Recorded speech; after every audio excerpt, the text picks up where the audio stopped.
Good morning to all respected teachers and madam. Today, but discuss about number of vacant seats in class 5 to 10 or class 8 to 10.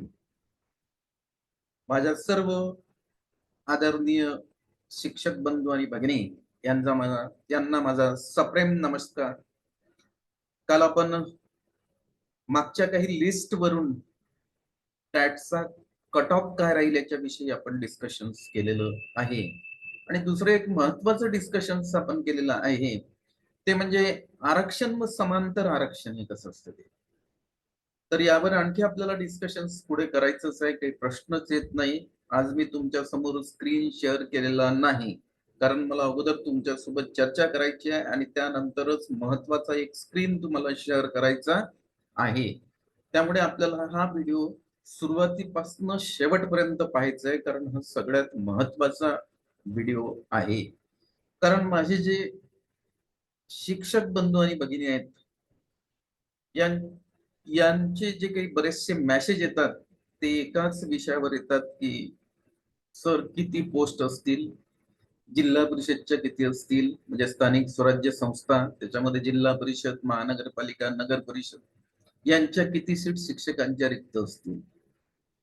त्याच्यानंतर आपल्या ज्या काही खासगी managements आहेत, private आपण त्याला शिक्षण संस्था असं म्हणतो, त्या अनुदान प्राप्त असतात किंवा टप्पा अनुदानावर असतात किंवा त्यांचा शिक्षण सुद्धा टप्पा अनुदानावर असतो. तर अशा शाळेमधल्या सुद्धा ज्या काही शिक्षक पदाच्या रिक्त जागा आहेत त्या किती असतील. तर मित्रांनो, ह्या ज्या रिक्त जागा आहे हे ठरवण्याची एक पद्धत आहे शासनाची आणि ती पद्धत आपल्याला जाणून घ्यायची आहे. म्हणजे त्याच्यावरून तुमच्या लक्षात येईल की रिक्त जागा किती येऊ शकतात. कारण महाराष्ट्रात रिक्त जागेचं प्रमाण फार मोठं आहे. त्याचं कारण मी तुम्हाला सांगतोय की महाराष्ट्रामध्ये 2012 पासून या शिक्षण व्यवस्थेमध्ये भरतीच नाही झाली. पण एक 2017ला लिमिटेड भरती करण्यात आलेली आहे आणि ते पद आहेत फक्त 3000. म्हणजे हे काही फार मोठी भरती नाही आहे 3000 पद म्हणजे. आणि याच्यामध्येही फक्त खासगी व्यवस्थापनाच्या 196 शाळा आणि स्पेशल रिक्रुटमेंट्स म्हणतो आपण त्याला, म्हणजे काही विशिष्ट प्रवर्गाचं रिक्रुटमेंट जो बॅकलॉग असतो तो बॅकलॉग कमी करण्यासाठी काही सीट्स भरण्यात आलेल्या आहेत. एवढंच या 2017च्या भरतीमधून साध्य झालेलं आहे. परंतु ही जी 2022 ची भरती आहे ना, ही मेजर भरती आहे. हा एक तिथं म्हणजे उल्लेख करण्यासारखा मुद्दा आहे. तर ही मेजर भरती आहे, ही काही छोटी भरती नाही आहे. मग या भरतीसाठी शासनाने केलं काय? अगोदर पूर्ण रिक्त पदाची जी संख्या आहे ती कलेक्ट केलेली आहे. पूर्ण महाराष्ट्रामध्ये पूर्ण जिल्ह्याची रिक्त पदाची जी संख्या आहे ती कलेक्ट केलेली आहे. मग ही कलेक्ट कशी केल्या जाते? कारण आता तुम्ही म्हणाल आता हे जे आहे हे सगळं तो त्या ऑफिशियल लेवलवर संबंधित आहे. पण मित्र, आपण त्याच्यामध्ये एक बनणारा घटक आहोत त्या व्यवस्थेमध्ये. आणि जेव्हा आपल्याला कुठल्याही व्यवस्थेमध्ये जायचं असते तेव्हा त्या व्यवस्थेचं परिपूर्ण नॉलेज असलं पाहिजे. हे सगळ्यात महत्वाचं आहे. परिपूर्ण नॉलेज असलं तरच आपण आपल्या पदाला न्याय देऊ शकतो, आपलं पद सुद्धा वाचवू शकतो. हा शब्द एक फार महत्वाचा मी तुमच्यासाठी वापरतो. पद आपल्याला वाचवता आलं पाहिजे. एकदा आपण ज्या जागी नियुक्त झालो त्या जागी नियुक्त झाल्यानंतर माझं काम संपलं, फक्त शिकवलं म्हणजे झालं असं नाही मित्र हो. आपल्याला शिकवण्यासोबतच आपलं जे पद आहे ते कायम कसं राहील हे सगळ्यात महत्वाचं आहे. आता कायम हा शब्द मी एवढ्यासाठी वापरतोय की हे जे पद असतात की नाही, हे पद एकदा दिले म्हणजे याचं पुन्हा मूल्यमापन दरवर्षी होते, हे लक्षात घ्या. दरवर्षी याचं मूल्यमापन गव्हर्नमेंट करते आणि ते एका विशिष्ट माध्यमातून करते. आणि त्या माध्यमाचं जे नाव आहे ते आहे, तुम्ही नेहमी हे नाव ऐकलं असेल, संच मान्यता. हा सगळ्यात महत्वाचा या व्यवस्थेमधला एक हे आहे मुद्दा आहे की ही संच मान्यता दरवर्षी केल्या जाते. आणि हे संच मान्यता दरवर्षी कोणत्या महिन्यात केल्या जाते? या भरतीला उशीर का होतो थोडासा? त्याचं कारणच आहे, ही सप्टेंबरच्या पटसंख्येवर केली जाते. सप्टेंबर महिन्यामध्ये जो प्रत्येक शाळेच्या हजेरीवर जो पट असते, या पटाची मान्यता शिक्षणाधिकाऱ्याकडनं किंवा डेप्टी डायरेक्टरकडनं आपल्याला घ्यावं लागते आणि त्या पटावर त्या शाळेची मान्यता ठरते. मग त्या पटावर जर त्याची मान्यता ठरते, तर तो पट जर कमी झाला तर तिथले जे काही सीट्स आहेत त्या कमी होतात. म्हणून तुम्हाला असं दिसते कधी कधी पेपरमध्ये तुम्ही वाचाल की खाजगी शैक्षणिक संस्थेचे जे शिक्षक आहेत ते उन्हाळ्याच्या सुट्टीमध्ये विद्यार्थी शोधता आहेत. विद्यार्थी घरोघरी जाऊन विद्यार्थ्याची जे विचारणा करतायत, तुमच्या इथला कोणती मुलगा आहे का, हा एक असा एक हे येत असते. जे काही खाजगी शैक्षणिक संस्थांमध्ये किंवा आजूबाजूच्या खेड्यापाड्याच्या ज्या शाळा आहेत तिथं जाऊन काही शिक्षक बांधव फिरतात आणि आपल्या शाळेमध्ये विद्यार्थ्यांची भरती कशी होईल याचा सुद्धा त्यांना विचार करावा लागतो. कारण विद्यार्थ्यांची भरती जर कमी असली, त्या रेशोमध्ये जर ती नसली, ठरवलेल्या संख्येमध्ये जर नसली, तर ते पद मित्र हो सरप्लस होते, त्या व्यक्तीला अतिरिक्त ठरवल्या जाते. आणि अतिरिक्त व्यक्ती हा जर प्रोबेशन पिरियड नंतर जर समजा अतिरिक्त झाला, तर त्याला सेवा ज्येष्ठतेनुसार कुठेतरी दुसऱ्या ठिकाणी बसवल्या जाते. म्हणजे जो कनिष्ठ असते, सेवा ज्येष्ठ व्यक्ती तिथंच राहते. जो कनिष्ठ व्यक्ती असते सेवेनं, म्हणजे जी सेवा कमी झालेली असते, त्याला सरप्लस करून पुन्हा संच मान्यतेनुसार त्याला दुसऱ्या शाळेमध्ये पाठवल्या जाते. आणि दुसऱ्या शाळेमध्ये पाठवल्यानंतर ती शाळा त्याला जॉईन करते की नाही करत, हाही एक मोठा मुद्दा आहे याच्यामध्ये. कारण ही जी व्यवस्था आहे ना, ही एवढी डीप आहे, ही समजून घेणं फार महत्वाचं आहे या व्यवस्थेच्या आतमध्ये. कारण माझा सांगायचा उद्देश तुम्हाला एवढाच आहे की नोकरी मिळाली म्हणजे आपलं सगळं म्हणजे आता आपण सेटल झालो असं नाही आहे याच्यामध्ये. याच्यामध्ये 2 महिने फार महत्वाचे असतात सुरुवातीचे. मे महिन्यामध्ये रिझल्ट लागतो, 1 मे ला रिझल्ट लागतो जनरली या व्यवस्थेमध्ये. आणि जून जुलैमध्ये विद्यार्थ्यांची आपल्याला भरती करावी लागते. आणि ती भरती एकदा झाल्यानंतर मग सप्टेंबर मध्ये आपली संच मान्यता होते. आणि संच मान्यता ओके आली की मग आपण पुन्हा मे पर्यंत सेटल होतो, म्हणजे आपल्याला फक्त आपलं टीचिंग करावं लागतं. अशी ही व्यवस्था आहे. तर मग आज आपल्याला हा स्क्रीनवर आपल्याला हे पाहायचं आहे की किती विद्यार्थ्याची संख्या असली म्हणजे त्या संस्थेला पोस्ट मिळते, हे महत्वाचं आहे. म्हणजे हा भाग कुठपर्यंत आला तुम्हाला सांगतो मी. 1 ते 5, 6 ते 8 आणि 9 ते 10 हा जो भाग आहे ना, हा विद्यार्थ्याच्या संख्येवर अवलंबून आहे. 11-12 हा सुद्धा विद्यार्थ्याच्या संख्येवर अवलंबून आहे. पण 11-12ला प्रत्येक विषयाचं वर्कलोड पाहिलं जाते, कार्यभार म्हणतात त्याला, ते पाहिलं जाते. याच्यावर सुद्धा आपल्याला एक व्हिडिओ घ्यावा लागेल. कारण आपल्या विषयाचा कार्यभार किती असला म्हणजे आपण फुल टाइम होतो. कारण या व्यवस्थेमध्ये हाही एक मोठा हे आहे, फुल टाइम पार्ट टाइम पोस्ट. फुल टाइम पोस्ट असेल तर पूर्ण पगार मिळतो, पार्ट टाइम असेल तर मग त्या अर्धवेळ पगार मिळतो तो. आणि तासिका तत्वावर म्हणजे क्लॉकवर बेसिस असेल तर त्या घड्याळी तासाप्रमाणे पगार मिळतो. पण एकदा का तुमचा जर समजा प्रोबेशन पिरियड कंप्लीट झाला तर ह्या गोष्टी सहसा येत नाही. म्हणजे मग ते तुम्हाला काय करतात, फुल टाइम व्यक्तीला पार्ट टाइम करता येत नसते, हे लक्षात घ्या. पण तरीही आपण काय होतो, डिस्टर्ब होतो आपण. कारण इथून तिकडे संस्थेमध्ये पाठवलं, त्या संस्थेमध्ये कसं वातावरण आहे काय नाही त्याला मॅच व्हायला आपल्याला काहीतरी वेळ लागतात दुसऱ्या संस्थेमध्ये पाठवलं म्हणजे. आणि पहिल्याच संस्थेमध्ये राहिलो तर तिथं सगळी आपली मंडळी परिचित झालेली असते, त्या शाळेशी आपण समरस झालेलो असतो, त्या भागाशी आपण समरस झालेलो असतो. म्हणून तिथं आपण एक चांगलं वर्क करतो. जर दुसऱ्या ठिकाणी पुन्हा आपल्याला सरप्लस करून जर पाठवलं तर मग आणखी आपले प्रॉब्लेम तयार होतात. तर हा झाला पुढचा भाग. पण संच मान्यतेनुसार पद कसे रिक्त असतात, म्हणजे पद कसे निर्माण होतात, हे आपल्याला पाहायचं आहे. म्हणजेच मग आपल्याला महाराष्ट्रातल्या पदाची संख्याची सुद्धा त्याच्यावरून कल्पना येते की एका शाळेमध्ये किती विद्यार्थी संख्या असली म्हणजे किती पद निर्माण होतात, हे सुद्धा माहिती पाहिजे. याची ठरवण्याची एक पद्धत आहे, त्या पद्धतीचं नाव आहे संच मान्यता. आणि त्या संच मान्यतेवर आज आपण डिस्कशन करत आहोत. कारण हा या व्यवस्थेचा म्हणजे जे एखादं समजा हे असते बिल्डिंग, आणि ते बिल्डिंग जशी तिच्या पायाभरणीवर उभी असते तशी ही शाळा त्या संच मान्यतेवर उभी असते. त्या पूर्ण शाळेचं भवितव्य त्या संच मान्यतेवर आहे. म्हणूनच अजूनही फक्त आपल्या महाराष्ट्रामध्ये त्यांनी सांगितलं आहे की 16 की 17 जिल्ह्याच्या संच मान्यता झालेल्या आहेत, बाकीच्या संच मान्यता झाल्या पण त्यांना ते भेटायच्या राहिलेल्या. ती संच मान्यता भेटली की त्या पवित्र पोर्टलवरती अपलोड करतात आणि त्याच्यानंतर त्याच्यावरून ती जाहिरात बनते. बघा, संच मान्यतेवरूनच जाहिरात बनते, हे लक्षात घ्या. जाहिरात अशी संस्थेला मनानं बनवता येत नाही. संस्थेला पहिले संच मान्यता घ्यावी लागते. संच मान्यता सर्टिफाईड झाल्यानंतर मग संस्थेला त्याची जाहिरात पवित्र पोर्टलवर आणि 2 किंवा 3 जास्त खपाच्या न्यूजपेपरमध्ये द्यावी लागते. पण त्यानंतरच तुमच्याकडनं प्राधान्यक्रम ते भरून घेतात. हा प्राधान्यक्रमाचा बेस जर कोणता असेल मित्र हो, तर क्रमांकाचा बेस हा संच मान्यता आहे. आणि म्हणून ती संच मान्यता आपण जर समजा या व्यवस्थेमध्ये आपल्याला जर इन्क्लूड व्हायचंय, समाविष्ट व्हायचंय, तर आपल्याला प्रत्येकाला संच मान्यता आपल्याला समजून घेणं फार आवश्यक आहे. होऊ शकते आपण एकदा जॉईन झाल्यानंतर काही काळानंतर तुम्ही जर एखाद्या प्रशासकीय त्याच्यामध्ये जर पोस्टवर बसले तर तुम्हाला संच मान्यता सुद्धा करून घ्यावी लागणार आहे. आणि हे बरेचसे कामं आता काय होते माहिती आहे का, शिक्षकांनाच करावी लागतात. कारण स्टाफ हा कमी आहे प्रत्येक शाळेमध्ये. त्याच्यामुळे हा घेतलेल्या स्टाफवरच बरीचशी त्यांची ते शाळेची त्या बिदार आहे, हे लक्षात घ्या तुम्ही.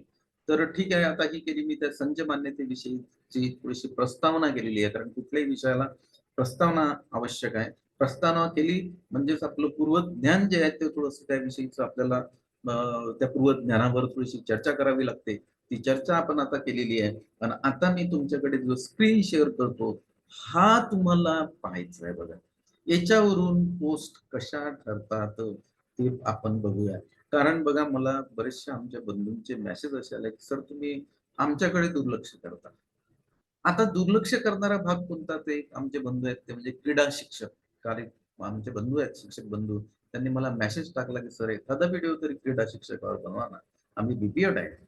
आमचं कसं, ठीक आहे, आज आपल्याला ती पण चर्चा करायची आहे की क्रीडा शिक्षक सुद्धा कसे नियुक्त केल्या जातात. क्रीडा शिक्षकाबरोबर कला शिक्षक सुद्धा नियुक्त होतात. बघा, एटीडी वाले जे कला शिक्षक असतात, ड्रॉइंग टीचर आपण ज्यांना म्हणतोय, ते सुद्धा याच्या थ्रू नियुक्त होत असतात. त्यांची सुद्धा कशी नियुक्ती होते ते आपल्याला आजच्या या व्हिडिओमध्ये पाहायचं आहे. आणि त्याच्यासोबतच बघा, एक असते ते म्हणजे कार्यानुभव म्हणून एक होता विषय. तो आता त्याचे नाव ते बदलत राहतात, तर त्याचंही थोडस काहीतरी वर्कलोड येत असतो. तर ह्या सगळ्या बाबी आज आपल्याला आपल्या याच्यामध्ये या परिपत्रकामध्ये समजून घ्यायचं आहे. लेटेस्ट परिपत्रक आहे, 2021चं परिपत्रक शासनानं काढलेलं आहे आणि संच मान्यते बाबतीत आहे. आणि याच्यावरच सध्या संच मान्यता याच परिपत्रकानुसार होऊन राहिलेली आहे. तर सर्वात महत्वाचा मुद्दा आज आपण घेणार आहे 5 ते 10, 8 ते 10 याच्याविषयी आज आपण विचार करणार आहे. कारण यांना विद्यार्थी संख्येवर आणि नंतर विद्यार्थी संख्येवर पोस्ट मिळाल्यानंतर मग कोणत्या विषयाची पोस्ट भरायची ते ठरवल्या जाते. अगोदरच ठरवल्या जात नाही. पहिले एकूण पदं भेटतात, एकूण पदातून मग संस्था विचार करते का हे कोणती घेता, विज्ञान विषयासाठी घेता, गणित विषयासाठी घेता, हे इंग्रजीसाठी घेता काय, हे मग नंतर तुमचं ते क्वालिफिकेशन तिथं ठरते. हे बीए बीएड साठी घेता की हे बीएससी बीएड साठी घेता. मग बीएससी बीएड मध्ये हे मॅथ्स साठी घेता की हे बायोलॉजी साठी घेता, बीए मध्ये की कॉमर्स साठी घेता की आर्ट साठी की हिस्ट्रीचा विषय घेता की त्याच्यामध्ये जिओग्राफी विषय घेऊ आपण. हे सगळं नंतर संस्था आणि मुख्याध्यापकांचं पॅनल बसते आणि ते डिस्कशन करतात आणि त्यानंतर त्यांची जाहिरात मित्र तयार होते. हा जाहिराती मागचा सुद्धा मी एकदम कुठलीही जाहिरात तशी तयार होत नाही. मग अगोदर आपल्याला ढोबळ मानानं पदं किती मिळतात, किती विद्यार्थी संख्या असली म्हणजे किती पदं मिळतात, याच्यावर मला अगोदर आज चर्चा आपल्यासोबत करायची आहे. चला मग एक स्क्रीन मी तुमच्या समोर आता शेअर करतो. व्हिडिओ सुरुवातीपासून शेवटपर्यंत बघा. कारण जर सुरुवातीपासून आपण शेवटपर्यंत पाहिला तरच आपल्या हे लक्षात येते. अन्यथा ह्या गोष्टी ज्या आहेत, ही चर्चा जी आहे ही अर्धवट राहते. म्हणून सुरुवातीपासून शेवटपर्यंत आपल्याला व्हिडिओ पाहायचा आहे. बघा, हे परिशिष्ट मी आपल्या समोर आता शेअर करतो आहे. हे सगळ्यात महत्वाचं एक परिशिष्ट आहे आणि हे संच मान्यते बाबतीमधलं परिशिष्ट आहे मित्र. 2020-21 पासून हे लागलेलं आहे. आपली 22-23 ची संच मान्यता सुद्धा सप्टेंबर मध्ये जे केली आहे त्यांनी, म्हणूनच त्यांनी हे भरती 1 सप्टेंबर पासून ठेवलेली आहे तारीख. कारण सप्टेंबरची जे पटसंख्या आहे ती संच मान्यतेसाठी ग्राह्य धरल्या जाते. पटसंख्या म्हणजे हजेरीवर असणारे विद्यार्थी, ती ग्राह्य पकडला जात असते. तर बघा, परिशिष्ट मध्ये माध्यमिक शाळांना मंजूर करावयाच्या शिक्षक पद निश्चितीसाठी विचारात घ्यावयाचे प्रस्तावित निकष, हे निकष ठरवलेले आहेत. म्हणजे माध्यमिक शाळेमध्ये जर शिक्षक नियुक्त करायचे असतील, जर त्या संस्थेला शिक्षकाची मान्यता द्यायची असेल अधिकारी लोकांना, तर काही निकष यांनी ठरवलेले आहेत. त्या निकषाचा आज आपण अभ्यास करतोय आणि हे निकष आपल्यासाठी सगळ्यात महत्वाचे आहेत. कारण हे निकष आजही पाहिजेत आपल्याला, लागण्यासाठी हेच निकष आहेत. आणि लागल्यानंतरही आपली दरवर्षी जेव्हा संच मान्यता होते तेव्हाही आपल्याला याच निकषातून जावं लागते. आणि हे निकष जर का आपले समजा कमी जास्त झाले तर आपल्या पदाला धक्का बसते. हे लक्षात घ्या तुम्ही. धक्का बसते म्हणजे होते काय, काढून कोणी टाकत नसते, काढता येत नसते कोणाला, पण आपण डिस्टर्ब होतो. आपण काय करतो, दुसऱ्या संस्थेमध्ये एखाद्या पाठवून देतात. मग ती तालुक्यात असली तर बरं, त्या जिल्ह्यात असली तर बरं, नाही तर मग त्या विभागात ते पाठवतात. समजा पहिले आता एखादा तालुका आहे काहीतरी, मग कुठला तालुका आहे समजा, आता आपण असं पकडू की एखादा तेलारा तालुका आहे, मग तेलारा तालुका कोणत्या जिल्ह्यात आहे, तर अकोला जिल्ह्यात. मग पहिले ते सरप्लस तेलाऱ्यामध्ये बसतं काय पाहिजे, त्यात नाही बसत काय, मग अकोला जिल्ह्यातली कुठली शाळा आहे का त्याच्यात पाहिजे, त्यात नाही बसत काय, मग विभागामध्ये पाहिजे, म्हणजे अमरावती विभाग येईल मग पुरा, त्याच्यामध्ये मग 4 जिल्हे येतील, वाशिम येईल, त्याच्यानंतर तुमचा अमरावती येईल, यवतमाळ येईल, बुलढाणा येईल, याच्यामध्ये कुठं बसते काय पाहिजे. मग त्याच्यात नाही बसत काय, तर मग राज्य स्तरावर बसत. म्हणजे तुम्ही होते सर्व्हिसला कुठं आणि तुम्हाला आता जावं कुठं लागते. म्हणून प्रत्येक शिक्षक ही विद्यार्थी संख्या जी आहे ना, ही जुळवण्यासाठी प्रत्येकाला धडपड करावा लागतो. ही नवीन पोस्ट भरण्यासाठी ही महत्वाची आहे, पोस्ट टिकवण्यासाठी ही महत्वाची आहे. या दोन्ही गोष्टीसाठी ही महत्वाची आहे. म्हणून आजचा व्हिडिओ या शिक्षण व्यवस्थेचा कणा आहे मित्र, हे लक्षात घ्या. बॅकबोन म्हणतात याला.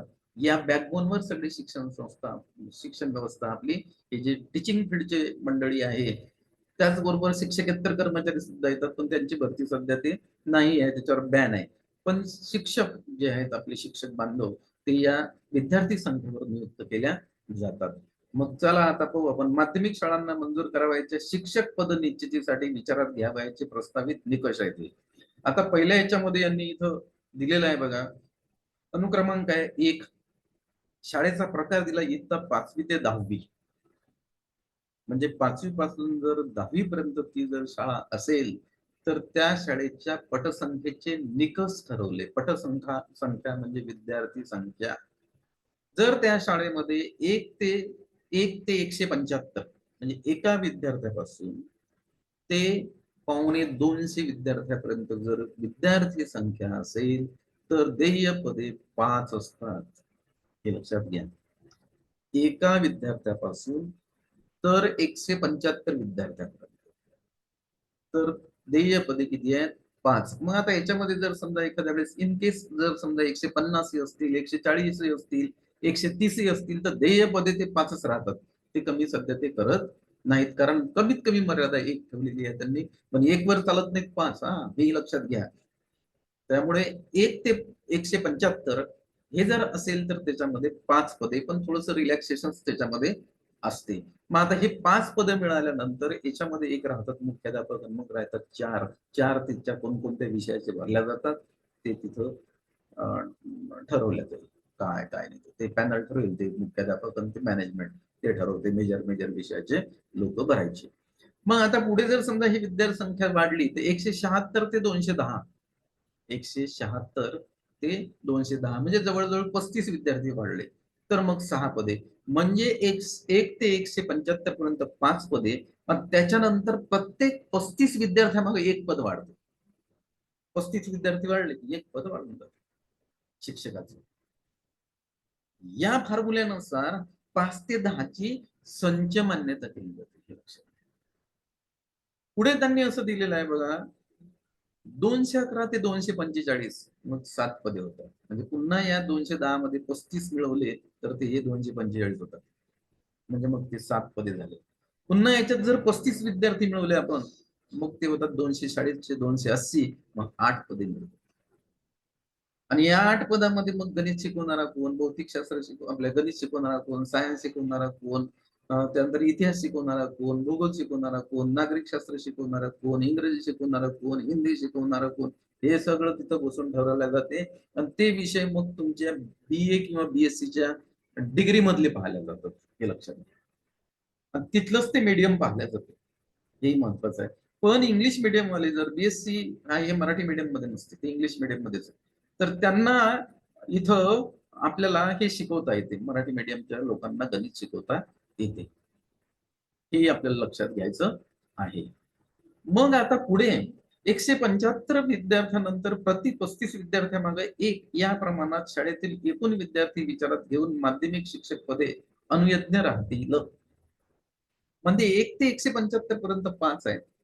त्याच्या पुढे प्रत्येक पद जर द्यायचं असेल शिक्षकाचं तर 35 विद्यार्थी वाढले की एक पद, पुन्हा 35 जर वाढत असतील तर एक पद. म्हणजे समजा आता 175 विद्यार्थी आहेत, एकदम पुढच्या वर्षी आमच्याकडे 70 विद्यार्थी वाढले, मग 2 पद द्या तुम्ही. म्हणजे पहिले 5 आणखी 2 जे ऍड होतात, असे तिथं 7 पद होऊन जातात. हे आपल्याला इथं संच मान्यतेचं सूत्र लक्षात घेणं आवश्यक आहे. मग आपल्याला याच्यातूनच त्या पदाची संख्या मिळते. म्हणून किती पद येतील, किती भरतील, हे सगळं याच्यावर आहे. प्रत्येक संस्थेच्या फाईलला संच मान्यता लागलेली आहे. ती संच मान्यता त्यांच्या प्रोफाईलवर अपलोड होईल, त्याच्यानुसार जाहिरात बनेल, त्या जाहिरातीला मान्यता मिळेल आणि ती मान्यता मिळाल्यानंतर तुम्हाला प्राधान्यक्रम द्यावे लागतील त्या विषयानुसार, त्या मीडियमनुसार, त्या प्रवर्गानुसार, त्या समांतर आरक्षणानुसार. असा याचा प्रवास आहे. पुढे चालायचंय आपल्याला. पुढे 8वी ते 10वीचं पाहायचं आहे आपल्याला. मग काही शाळा 5 ते 10 आहेत बघा, बऱ्याचशा. मध्यंतरी असं झालेलं आहे, 5वा वर्ग काढून जिल्हा परिषदला जोडला, पण अजूनही बऱ्याचशा खाजगी शाळेत 5वा वर्ग आहे, तो काढला गेलेला नाही. नाही तर काही शाळांचा काढलेला आहे, त्यांचा 5वा बंद झाला आणि जिल्हा परिषदला 1 ते 5 शिक्षण हक्क कायद्यानुसार त्यांनी जोडलं होतं. परंतु तो नंतर बऱ्याचशा शाळेचे काही प्रॉब्लेम आले म्हणून तो 5वा वर्ग काही जिथं शैक्षणिक संस्था तिथं राहू दिलेला आहे.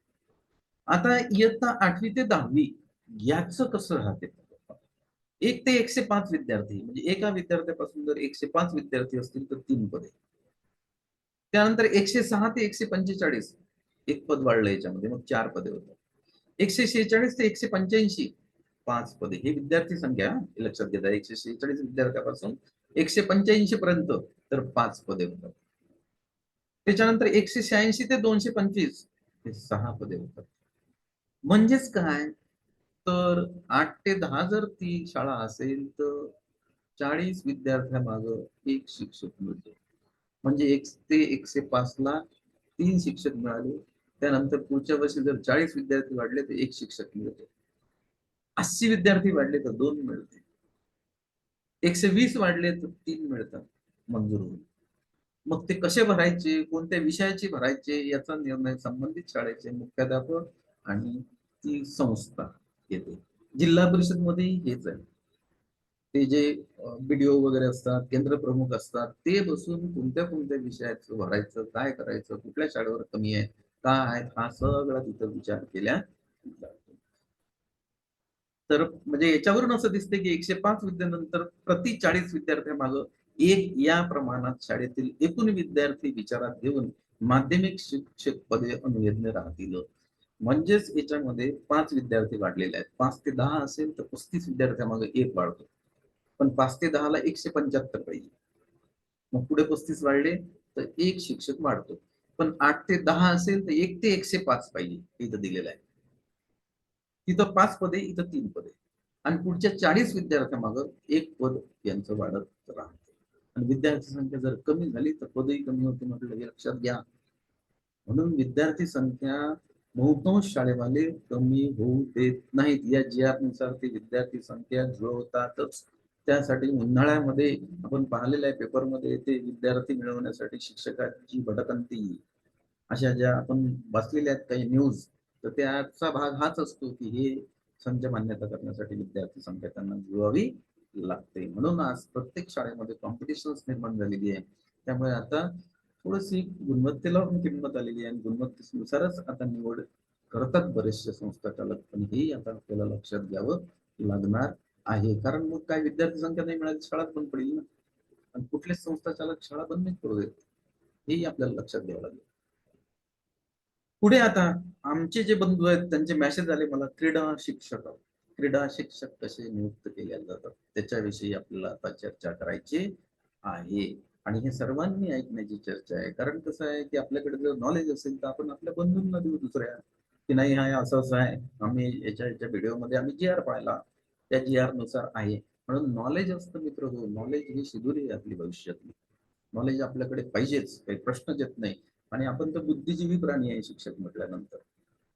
कारण आपल्याला सतत रिडिंग करत राहते, सतत नवीन नवीन अभ्यासक्रम स्वीकारावा लागतो आणि विद्यार्थ्यांना शिकवावा लागतो म्हणून लक्षात घ्या. बघा आता क्रीडा शिक्षक काय, शाळेतील मंजूर शिक्षक संख्या 8 ते 15, एक पद. क्रीडा शिक्षक कसे नियुक्त केल्या जातात? आमचे बंधू बरेचदा म्हणतात बुवा आमच्याविषयी काही सांगतच ना. तर क्रीडा शिक्षकाचं जे क्वालिफिकेशन्स आहे ते बीएडच्या ऐवजी फक्त बीपीएड असते. बाकी डिग्री शैक्षणिक तर बिलकुल तेच पाहिजे त्यांना. म्हणजे बीएससी असेल त्यांनी बीपीएड केलं असेल तर ते कला शिक्षक म्हणून, सॉरी, क्रीडा शिक्षक म्हणून ते नियुक्त होतात. तर कमीत कमी 8 आणि जास्तीत जास्त 15, 8 पासून तर 15 पर्यंत जर शिक्षक असतील तर एक पद क्रीडा शिक्षकांचं त्या शाळेला मंजूर होते. की आता इथं आपल्या क्रीडा शिक्षक बंधू आणि जे काही भगिनी असतील त्यांनी हे लक्षात घ्या. शाळेतील मंजूर शिक्षक संख्या 32 ते 39 असेल तर मग 2 पद असतात. हे क्रीडा शिक्षक जे पद आहे बंधूंनो, हे विद्यार्थी संख्येवर भरलं जात नाही. हे क्लिअर करतोय मी तुम्हाला. क्रीडा शिक्षक हे पद शिक्षक संख्येवर भरल्या जाते.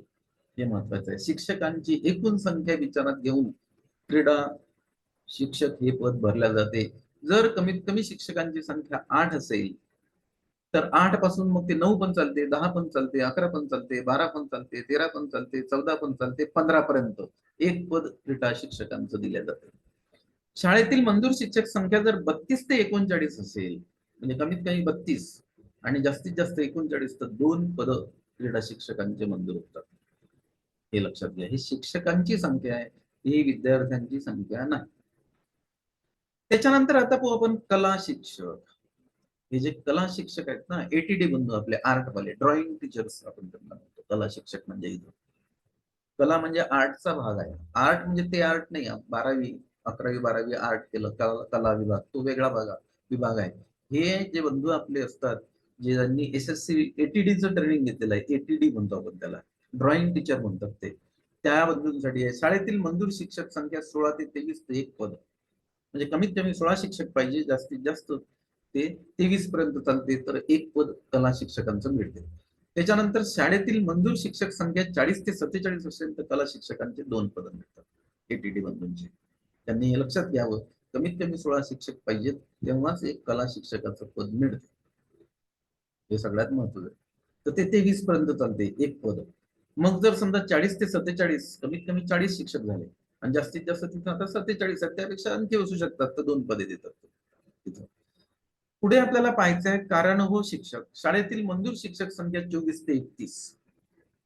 24 ते 31 जर मंजूर संख्या असेल तर कारणहो शिक्षकाचे एक पद मिळते आणि शाळेतील मंजूर शिक्षक संख्या 48 ते 25 तर कारणहो शिक्षकांचं दुसरं पद मिळते.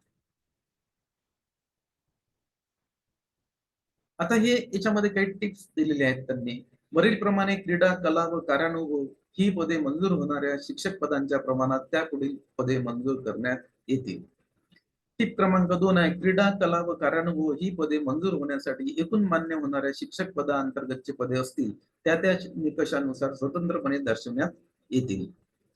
त्याच्यानंतर टिप 3 दिलेले आहे, शाळेस वरील निकषानुसार विशेष शिक्षक पदे मंजूर होत असली तरीही प्रत्यक्ष पद रिक्त नसल्यास कार्यरत पदांमधील शिक्षक मधील पद रिक्त झाल्याशिवाय असे विशेष शिक्षक पद भरता येणार नाही. विशेष शिक्षक पदावर सदर शिक्षक कार्यरत राहतील. म्हणजे रिक्त असेल तरच ते भरलं जाईल, नाही तर नाही भरलं जात. शाळेस वरील निकषानुसार विशेष शिक्षक पदे मंजूर होत असली तरीही प्रत्यक्ष पद रिक्त नसल्यास, पद रिक्त पाहिजे नसेल तर मग नाही भरल्या जात. रिक्त नसल्यास कार्यरत पदामधील शिक्षक मधील पद रिक्त झाल्याशिवाय असे विशेष शिक्षक पद भरता येणार नाही. विशेष शिक्षक पदावर सदर शिक्षक कार्यरत राहतील. आणि टीप 4 दिली, एखाद्या शाळेत विशेष शिक्षकाची पदे मंजूर होत आहेत व तेवढीच कार्यरत असतील व शाळेत शिक्षक अतिरिक्त होत असतील तर विशेष शिक्षकास अतिरिक्त ठरवण्यात येणार नाही. त्यानंतर शाळेस मंजूर होणाऱ्या पदासाठी प्रत्यक्ष शिक्षक उपलब्ध करून देताना विषयनिहाय येणारा कार्यभार विचारण्यात घेण्यात यावा. शाळेस मंजूर होणाऱ्या पदासाठी प्रत्यक्ष शिक्षक उपलब्ध करून देताना विषयनिहाय म्हणजे कोणत्या विषयाची गोष्ट आहे, विषयनिहाय येणारा कार्यभार विचारात घेण्यात यावा. हा सुद्धा एक सगळ्यात महत्वाचा मुद्दा आहे. म्हणजे समजा कोणत्या विषयाची जर समजा सायन्सची पोस्ट असेल तर मग सायन्सचा कार्यभार किती आहे, वर्कलोड किती आहे, ते सुद्धा आपल्याला विचारात घ्यावं लागते. कारण माध्यमिक शाळेत हा आता 30 मिनिटाचा पिरियड आहे मित्र. आणि 30 मिनिटाचा जो पिरियड आहे ते आपल्याला जवळपास नाही काहीतरी तर कमीत कमी मला असं वाटते 28 ते 32 आपल्याला आठवड्याचे त्या तासिका आल्या पाहिजे, पिरियड्स आले पाहिजे, तरच ती आपली पोस्ट फुल टाइम बसते. हेही याच्यामध्ये एक आहे. विद्यार्थी संख्या तर पाहिजेच, पण त्या विषयाला त्या ते जो विषय आहे तो तेवढ्या त्या विद्यार्थ्यांनी घ्यायला पण पाहिजे. काही काही ठिकाणी ऑप्शन मध्ये विषय भरपूर असतात, मग अशा वेळेस ते वर्कलोड सुद्धा बसत नाही, तेही सुद्धा आपल्याला पाहावं लागते. तर असा एक आजच्या आपल्या व्हिडिओमध्ये आपण एक चर्चा केलेली आहे. ही चर्चा केलेली आहे मित्र, एक जो नेहमी येतो कॉमन वर्ड आहे ते संच मान्यता, याच्यावर केलेली आहे. आणि आपण असं समजतो की संच मान्यतेशी आपला संबंध नाही. मित्र, संच मान्यतेशी तुमचा लागल्यानंतरही संबंध आहे, हे लक्षात घ्या. लागायच्या अगोदर तर आहेच, पण लागल्यानंतरही दरवर्षी हे संच मान्यता आपली इच्छा सोडत नाही, ती करावीच लागते. संच मान्यता नाही केली तर पुढल्या वर्षीच्या महिन्याचे सप्टेंबरच्या नंतरचे जे काही पगार बिल असतात त्याच्यासोबत ती संच मान्यता जोडावं लागते, नाही तर पगार सुद्धा मिळत नाही, तो थांबवला जातो. अशी सुद्धा कितीतरीदा परिस्थिती निर्माण होते. म्हणून संच मान्यता जेही आपले आहेत शिक्षक बंधू आणि भगिनी या पेशामध्ये येणार आहेत त्यांच्यासाठी फार महत्वाचं आहे. तर आजच्या या व्हिडिओमध्ये आपण ही अशी सखोल चर्चा संच मान्यतेवर केलेली आहे. तुम्हाला माझा व्हिडिओ आवडला जरूर त्याला लाईक करा. तुम्ही भरपूर मला प्रतिसाद देत आहे त्याबद्दल मी तुमचा एक आभारी आहे. माझे व्हिडिओ तुम्ही पाहताय, सुरुवातीपासून शेवटपर्यंत पाहतायत, त्याबद्दल मी पुनश्च एकदा आपले आभार मानतोय. आणि आपण हा सुद्धा व्हिडिओ पहा, जरूर आपली चर्चा सार्थकी लागणार आहे.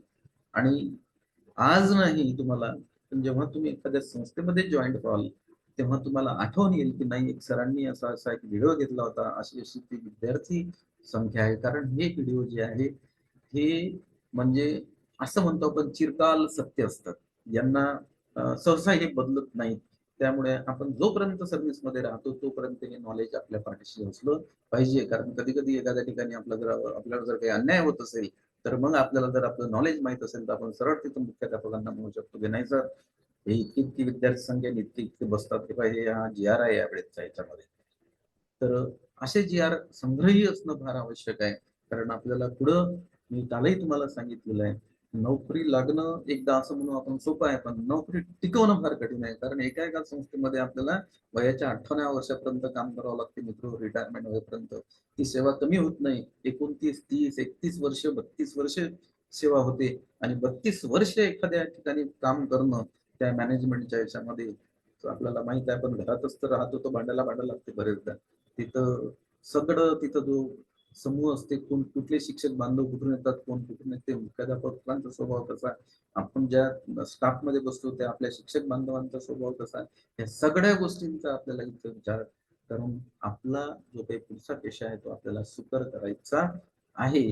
आणि आता इथं मी आजच्या या माझ्या चर्चेला पूर्ण विराम देतो. धन्यवाद.